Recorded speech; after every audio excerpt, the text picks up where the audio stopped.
거룩한 교회 성도 여러분, 이 영상을 보시는 하나님 나라의 귀한 자녀 여러분, 오늘은 2021년 11월 7일 주일입니다. 우리가 이 땅에서 승리할 때는 언제였습니까?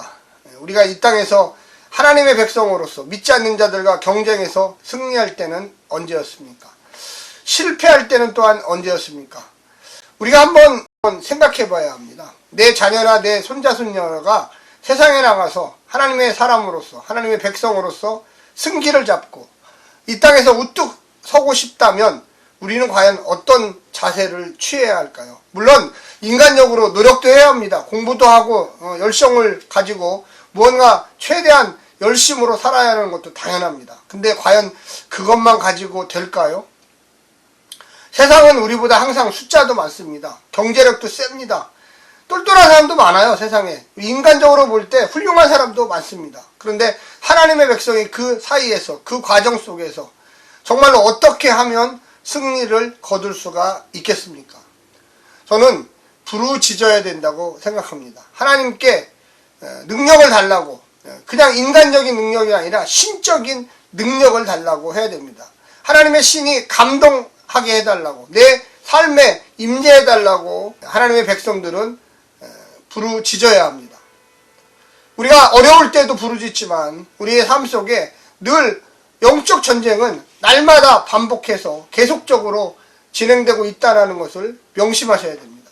그냥 이 땅에 산다는 것이 그냥 교회 다니고 하루하루 그냥 벌어먹고 살고 그냥 좀 행복하고 그냥 가족 이기주의 안에서 머무르는 것이 신앙생활이 아닙니다. 신앙생활은 원대한 꿈과 비전과 하나님에 대한 소망을 가지고 살아가는 것입니다. 오늘 본문 사사기 3장 12절부터 31절까지의 말씀을 먼저 듣고 다시 오겠습니다.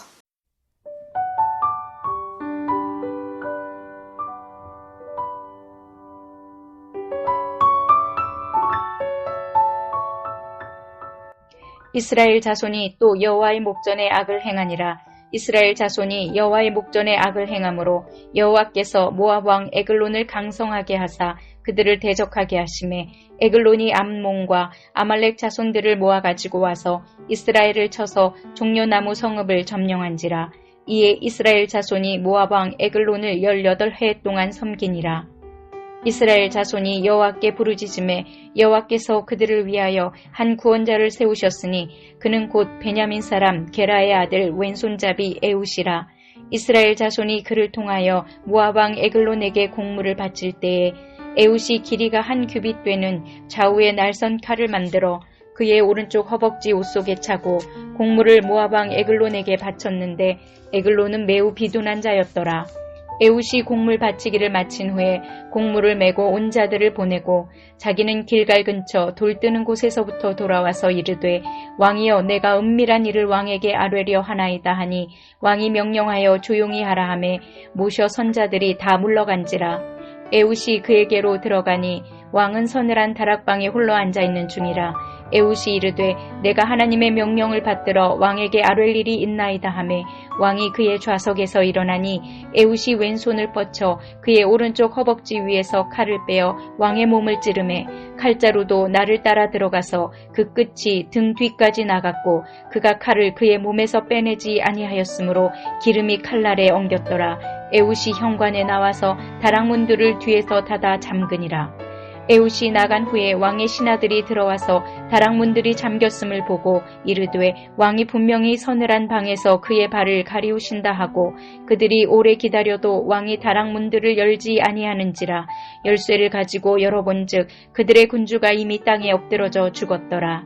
그들이 기다리는 동안에 에웃이 피하여 돌 뜨는 곳을 지나 스이라로 도망하니라. 그가 이르러 에브라임 산지에서 나팔을 불매 이스라엘 자손이 산지에서 그를 따라 내려오니 에웃이 앞서가며 그들에게 이르되 나를 따르라. 여호와께서 너희의 원수들인 모압을 너희의 손에 넘겨주셨느니라 하매 무리가 에웃을 따라 내려가 모압 맞은편 요단 강나루를 장악하여 한 사람도 건너지 못하게 하였고 그때 모압 사람 약 10,000명을 죽였으니 모두 장사요 모두 용사라. 한 사람도 도망하지 못하였더라. 그날에 모압이 이스라엘 수하에 굴복하매 그 땅이 80년 동안 평온하였더라. 에훗 후에는 아낫의 아들 삼갈이 있어 소모는 막대기로 블레셋 사람 600명을 죽였고 그도 이스라엘을 구원하였더라.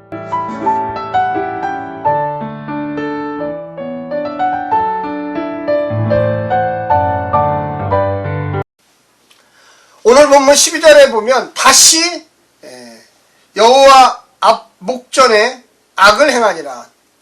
여호와의 목전에, 이 여호와 앞에서 악을 행한다. 이 민족적인 악이죠.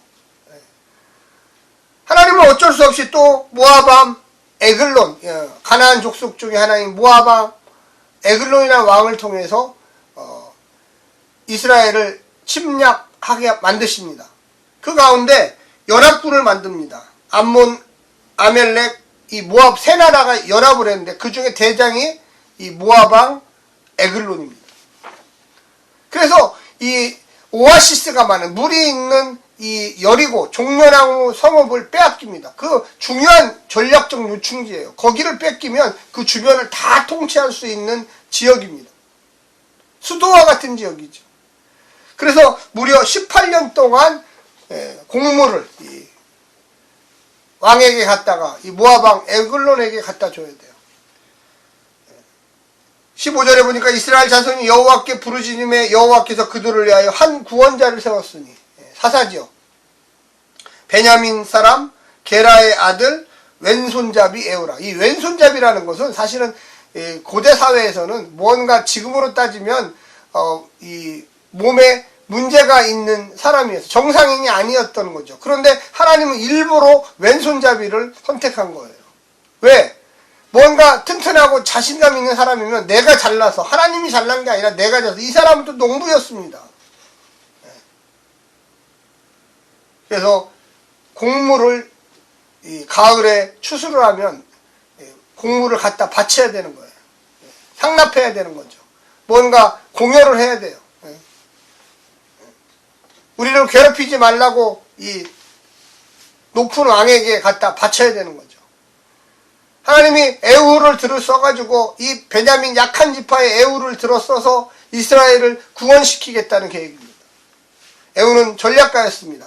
가서 공물을 바치고 돌아가는 길에 혼자 가서 혼자 단독으로 이 에글론 왕을 찾아가 내가 할 얘기가 있습니다. 하나님이 내게 무언가 메시지를 주십니다. 당신에게 알려주라고 합니다.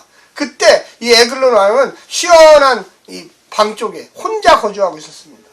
그래서 왼손잡이에다가 혼자 왔기 때문에 그 사람을 경계하지 않았어요. 에후를요. 그래서 에후가 들어가서 귓속말로 얘기합시다 해서 그를 왼손으로 칼로 찔렀더니 관통했어요.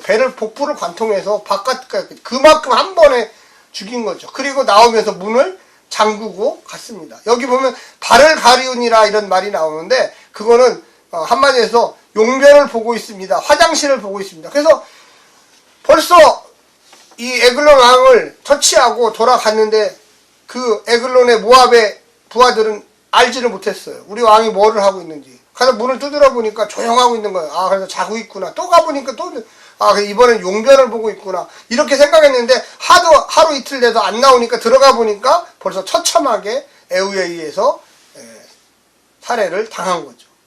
에후는 내려가서 나팔을 불었습니다. 이 나팔을 분다는 것은 소집하는 거예요, 소집. 부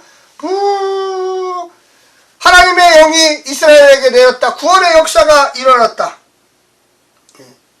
그래서 거기에 보니까 28절에 그들에게 이르되 나를 따르라. 여호와께서 너희의 원수들인 모압을 너희 손에 넘겨주셨느니라 하며 무리가 에훗을 따라 용감하게 내가 모압왕 에글론을 처치했다. 나를 따르라. 그래서 그 사람들이 모두 다 이스라엘 백성들이 따라서 이 모압과 암몬과 이 아멜렉을 다 내쫓아버린 거죠. 그래서 무려 80년 동안 그 지역에 평화가 왔습니다. 12지파가 땅을 다 나눠갖고 있었기 때문에 이 전체 이스라엘은 아닐 거예요. 아마 특정한 지역에 이제 더 이상 그들의 적들이 침범하지 못했던 거죠. 사랑하는 성도 여러분, 우리가 오늘 본문을 통해서 좀 생각해 볼 것이 무엇일까요? 악을 행하면 하나님께서 자기의 자신, 다시 하겠습니다. 악을 행하면 하나님은 자기의 자녀들이라도 치게 만들어요. 노예를 만들어요. 공물을 바치게 해요. 경제적 손해를 줘요. 봐라, 너희가 하나님을 섬기지 않고 이상한 우상들을 섬기고 악을 행하고 결혼을 이방민족과 하고 제대로 너희들의 자녀들에게 율법을 지키라고 강조하지 않으니까 하나님께서 이방의 옆집에 앞집에 뒷집에 사람들을 들어써서 그 집을 어렵게 합니다. 무려 18년 동안. 두 번째는 다시금 회개해서 주님 우리를 용서해 주세요. 18년이 지난 다음 하나님 우리가 이제 도저히 살 수가 없습니다. 할 때 하나님은 왼손잡이 어떻게 보면 장애인처럼 이 지체 부자이자 뭔가 이 문제가 있는 사람을 보내서 봐라, 이런 사람도조차도 너희들을 구원할 수 있다. 나와 함께하면 내가 이런 사람을 들어서 너희 이스라엘 민족들을 구원하리라. 혼자 가서 그런 일을 벌이고 오는 거예요. 그래서 얼마나 하나님의 능력과 권능을 힘입은 사람만이 이 세상을 살아갈 때 떵떵거리고 그리고 힘을 가질 수 있고 하나님의 명령 앞에 순종하는 사람만이 은혜로운 길을 걸어갈 수가 있습니다. 세 번째는 그 마지막 절에 이렇게 나옵니다. 뭐라고 나오냐면은 29절에 그때 모압 사람 약 10,000명을 죽였으니 모두 장사요 용사라 한 사람도 도망하지 못하다. 이 모압의 군인들은 무려 10,000명이나 쳐 죽였는데 장사, 용사 어떻게 보면 어마어마한 군사들이라는 거죠. 그런데 하나님이 이들을 다 내쫓아버린 거예요. 이스라엘 백성들을 통해서. 여러분 우리가 무엇을 할 수 있겠습니까? 뭔가 내가 잘한다, 훌륭하다, 능력 있다, 내가가 아니에요. 하나님이 능력 주셔야지만 세상에 그 똘똘한 사람들을 다 물리칠 수 있고 그 돈 많은 사람들을 다 물리칠 수 있고 하나님의 믿음과 말씀으로 서는 사람만이 은혜 가운데 살 수 있다는 걸 여러분 깨달으시기를 간절히 부탁드립니다. 우리의 신앙, 이 사사기에서 계속 반복하는 게 뭡니까? 악을 행하면, 하나님을 떠나면, 우상 숭배하면, 제대로 하나님의 말씀을 가르치지 않으면 무언가 우리 가정에 문제가 생긴다는 것을 여러분 꼭 명심해야 됩니다. 오늘 하루도 승리하십시오. 샬롬.